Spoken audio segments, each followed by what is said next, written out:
Every generation has faced moments of uncertainty, moments when people wondered, what lies ahead? What should we do? How should we prepare? But long before today's headlines, God gave us a blueprint. Thousands of years ago, Pharaoh dreamed of 7 years of abundance followed by 7 years of famine.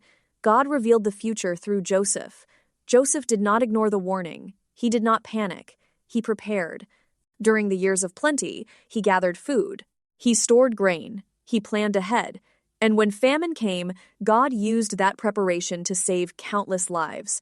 The lesson is not fear. The lesson is preparation. Throughout history, God has always prepared his people before major events. Noah prepared before the flood. Joseph prepared before the famine. The disciples were warned before Jerusalem fell.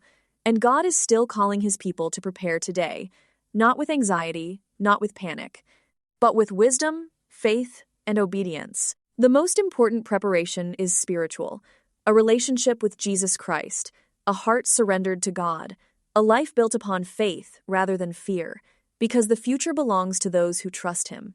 God has also given us practical tools for health and strength: pure air, sunlight, exercise, rest, wholesome food, pure water, temperance, and trust in divine power. These simple principles strengthen the body, the mind, and the spirit. Throughout Scripture, God often led his people away from crowded places into quieter settings where they could hear his voice more clearly. Moses was prepared in the wilderness. David learned faith while tending sheep. John the Baptist lived close to nature. Jesus himself often withdrew to solitary places to pray.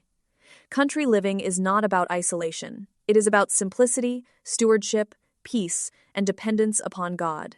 A place to grow food, raise children, develop practical skills, strengthen faith, and serve others. Every seed planted is an act of faith. Every garden teaches dependence upon God. Every fruit tree reminds us that growth takes time. Learning to grow food today may become a blessing tomorrow. Joseph stored grain. We can learn practical skills that strengthen our families and bless our communities.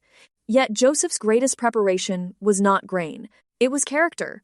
He remained faithful when forgotten, faithful when tempted, faithful when imprisoned, faithful when promoted.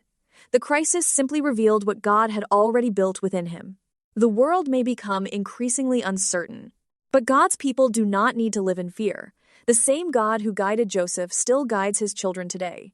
The same God who provided during famine still provides. The same God who protected his people then will protect his people now. This is not a time for fear. It is a time for preparation, a time to learn, a time to simplify, and a time to become less dependent on the systems of the world and more dependent upon God. A time to draw closer to Christ, a time to simplify life, a time to strengthen families, a time to learn God's ways, a time to develop practical skills, and a time to shine his light to the world. Today I choose faith over fear. I choose preparation over panic. I choose obedience over compromise. I choose God's wisdom over the world's confusion.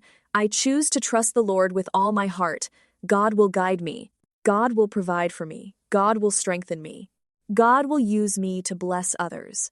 If this message encouraged you, share it with someone who needs hope today. Subscribe and join us as we explore biblical health, country living, practical preparation, and faith in Jesus Christ.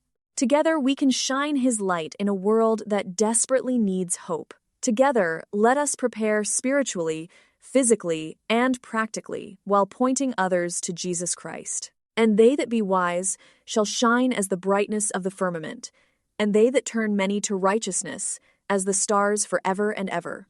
Daniel 12, verse 3.